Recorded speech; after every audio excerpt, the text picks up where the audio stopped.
মাতরম বন্দে মাতরম তৃণমূল কংগ্রেস জিন্দাবাদ তৃণমূল কংগ্রেস জিন্দাবাদ মমতা ব্যানার্জি জিন্দাবাদ মমতা ব্যানার্জি জিন্দাবাদ মমতা ব্যানার্জি জিন্দাবাদ অভিষেক ব্যানার্জি। শুরু হয়েছে নির্বাচনী প্রচার। মেদিনীপুরে তৃণমূল প্রার্থী সুজয় হাজরার সমর্থনে চলছে জমজমাট নির্বাচনী প্রচার ও জনসংযোগ। 236 মেদিনীপুর বিধানসভা কেন্দ্রটি মেদিনীপুর লোকসভা কেন্দ্রের একটি অন্যতম গুরুত্বপূর্ণ অংশ। 221 সালের নির্বাচনে এখান থেকে তৃণমূল কংগ্রেসের জুন মালিয়া জয়লাভ করেছিলেন। তবে 2024 সালের লোকসভা নির্বাচনে তিনি সাংসদ নির্বাচিত হওয়ায় আসনটি শূন্য হয়। পরবর্তীতে 2024 সালে নভেম্বরের উপনির্বাচনে তৃণমূল কংগ্রেসের সুজয় হাজরা এখান থেকে বিধায়ক নির্বাচিত হন। দল তার উপর আস্থা রেখেছে। আগামী 23শে এপ্রিল আসছে দিন আসন্ন বিধানসভা নির্বাচনে মেদিনীপুর সদর কেন্দ্রে প্রার্থী সুজয় হাজরাকে ঘাসের উপর জোড়া ফুল চিহ্নে বোতাম টিপে জয়যুক্ত করার আহ্বান জানালেন দলীয় সমর্থকরা। কোথাও ফুলের মালা পরিয়ে আবার কোথাও পুষ্পবৃষ্টি করে প্রার্থীকে বরণ করলেন স্থানীয় বাসিন্দারা। দিদির কাছে এবং আমাদের নেতা অভিষেক বন্দ্যোপাধ্যায়ের কাছে আমি সব দিনেরই কৃতজ্ঞ, কারণ একদম প্রথম দিন থেকে তৃণমূল কংগ্রেস একদম রুট স্তর থেকে ছাত্র পরিষদ থেকে করে আসা। কোনোদিনই আমার এই স্বপ্ন ছিল না যে আমি জেলার সভাপতি হব, বিধায়ক হব। 17 বছর 6 মাস বয়সে তৎকালীন এসএফআই এর হাতে রক্তাক্ত হওয়া, তখন থেকেই মনের মধ্যে জেদ ছিল যে সিপিএম কে তাড়াবো। সেই স্বপ্ন পূরণ হয়েছে। বাকি মমতাদি কাজের সুযোগ দিয়েছেন। অভিষেক বন্দ্যোপাধ্যায় দলের দায়িত্ব জেলায় দিয়েছিলেন 2021 সাল থেকে প্রায় 5 বছর হতে চলল। 2024 সালে বাই ইলেকশনে মেদিনীপুর বিধানসভার দায়িত্ব আমাকে দিয়েছিলেন। দিদির আশীর্বাদ ছিল, অভিষেক বন্দ্যোপাধ্যায়ের স্নেহ ভালোবাসা ছিল এবং আমার মেদিনীপুর বিধানসভার মানুষের আশীর্বাদ ভালোবাসা নিয়ে আমি বিধায়ক হয়েছিলাম। দিদি আবার সুযোগ দিয়েছেন এবং আমি বলতে পারি যে মেদিনীপুর শহর এবং মেদিনীপুর বিধানসভার মানুষ সবাই যেহেতু আমাকে চেনেন, জানেন, দিদি যে আশীর্বাদ দিয়েছেন এবং অভিষেক বন্দ্যোপাধ্যায় আমার প্রতি যে ভরসা রেখেছেন, আস্থা আমার দেখিয়েছেন, তার পূর্ণ মর্যাদা আমাদের সমস্ত কর্মীরা যারা আজকে দেখতে পেয়েছেন। সকাল থেকে আমাদের এই অঞ্চলে প্রচার কাজ চলছিল, সবাই নিশ্চিত যে শুধুমাত্র এই একটা অঞ্চল থেকে আমাদের 4000 ভোটের লিড হবে। তো দিদির কাছে নিশ্চিতভাবে কৃতজ্ঞ, অভিষেক বন্দ্যোপাধ্যায়ের কাছেও নিশ্চিতভাবে আমরা কৃতজ্ঞ। এই এলাকাতে আগে মানুষ কথা বলার সুযোগ পেত না। একজন শান্তি ভূঁই ছিল, নামই শান্তি ভূঁই, সিপিএম এর এলসিএস, আসলে ছিল অশান্তির ভূঁই। গোটা এলাকাকে সন্ত্রস্ত করে গেছিল, মানুষের কথা বলতে দিত না, বাইরে বেরোলেই তুলে নিয়ে যেত, মারধর করা, একটা আতঙ্কের পরিবেশ ছিল। এই যে সমস্ত কিছু থেকে মুক্তি, গ্রামে শান্তি, পরিবার পরিজন আত্মীয় স্বজনে ভালো আছে, এটাই তো মানুষ চায়। দাদা, এসআইআর এ অনেক মানুষের মৃত্যু হয়েছে, অকাল মৃত্যু হয়েছে, অনেক মানুষ ঘর ছাড়া হয়েছে। এর দায় কি কেন্দ্রীয় সরকার না নির্বাচন কমিশনার? আমরা নির্বাচন কমিশনার বলি না, এর দায় হচ্ছে নির্যাতন কমিশনার। কারণ যাদের দায়িত্ব ছিল ভারতবর্ষের নাগরিকদের সুরক্ষিত রাখা, তারা যখন সুরক্ষার বদলে শোষকে পরিণত হয়েছে এবং যেভাবে যে অন্যায়, যে পাপ, ভারতবর্ষের কোনো রাজ্য লজিক্যাল ডিসক্রিপেন্সির মতো ওয়ার্ডের কথা শোনেনি। ভারতবর্ষের কোনো রাজ্য আন্ডার অ্যাডজুডিকেশন এই ওয়ার্ডগুলো শোনেনি। বাংলার জন্য স্পেশালি এই ওয়ার্ডগুলো ইউজ করা হচ্ছে একটাই লক্ষ্য নিয়ে।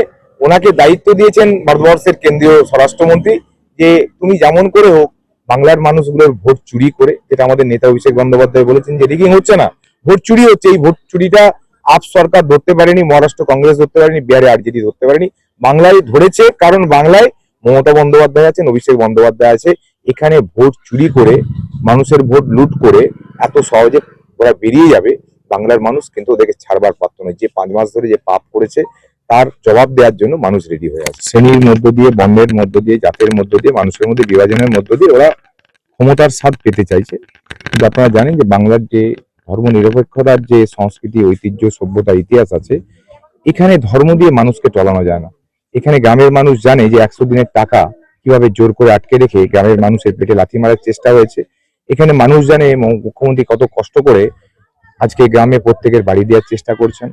এখানে সবাই জানে যে মুখ্যমন্ত্রী তাদের যে আর্থিক স্বনির্ভরতার পথ দেখিয়েছেন, বিনা পয়সায় চাল দিয়েছেন, আজকে 700 দিয়েছেন, লক্ষ্মীর ভান্ডার দিয়েছেন, রূপশ্রী কন্যাশ্রী। কোনটা ছেড়ে কোনটা বলবো? সবচেয়ে বড় জিনিস, গ্রাম বাংলায় আজকে মানুষ শান্তিতে আছে। মানুষ তো আগে তো শান্তিতে থাকুক, তার ছোট ছোট ছেলে মেয়ে, পরিবার পরিজন নিয়ে মানুষ শান্তিতে থাকবে, এটা সবচেয়ে বড় জিনিস। সেটা আছে গ্রাম বাংলায়। মানুষ দিদির পাশে আছে। 34 বছর মানুষ সিপিএম গরিবের কথা ভাবেনি, ইনকলাব জিন্দাবাদ বলিয়েছে, মিছিলে মিটিং এ হাঁটিয়েছে, পাট্টার কাগজ দেয়নি, রেশন কার্ড দেয়নি, জিডিএস এ সব দিয়েছেন, বিনা পয়সায় চাল দিয়েছেন, জঙ্গলমহলে সবাইকে চাল দিয়েছেন, মানুষ খুশিতে আছেন, মানুষ দুহাত ভরে 23 এপ্রিল দিদিকে আশীর্বাদ করার জন্য রেডি হয়ে আছে। দেখুন, আমি তো গণৎকারও নয় আর স্ট্যাটিস্টিশিয়ান নয়, আমরা পলিটিক্সটা করি। সারা বছর যেহেতু আমরা পলিটিক্সটা করি, আমাদের এই বিধানসভার একটা আলাদা একটা দিক আছে। আমাদের এরকম বিধানসভাতে 50,000 1 লাখ ভোটে এরকম হয় না। আমাদের গণতান্ত্রিক পদ্ধতিতে ভোট হয় সারা বাংলাতে। এখানেও আমাদের 30,000 35,000 40,000 এর মধ্যে একটা ব্যবধান থাকে। গতবারে লাস্ট নির্বাচনে আমার 34,000 এর ব্যবধান ছিল। এবারে যা ছাড়া, এবং আমাদের প্রত্যেকটি কর্মী ঐক্যবদ্ধ, মানুষ ঐক্যবদ্ধ হয়েছে, এসআইআর এর অত্যাচার থেকে মানুষ বেরিয়েছে। আমাদের সকলেরই আশা এবারে আমাদের এই লিডটা 50,000 এর কাছাকাছি পৌঁছাবে। রাস্তাঘাট প্রচুর হয়েছে, মানে ইনফ্রাস্ট্রাকচার ডেভেলপমেন্ট আমাদের গভর্নমেন্টের পিরিয়ডে মারাত্মক। দেখতে পাচ্ছেন পিছনে জলের প্রকল্প, এই রাস্তা দেখতে পাচ্ছেন, এখানে লাইট, অর্থাৎ জল, রাস্তা, লাইট হয়েছে, মানুষের আর্থিক স্বনির্ভরতা বেড়েছে। কিছু কিছু কাজ রয়ে গেছে আমাদের, যেমন মেদিনীপুর সদর ব্লক আমাদের বিধানসভার মধ্যে পড়ে, নদী ভবন একটা বড় ইস্যু। অনেকটা কাজ আমি স্টার্ট করেছি, এবারে সেটা শেষ করতে হবে।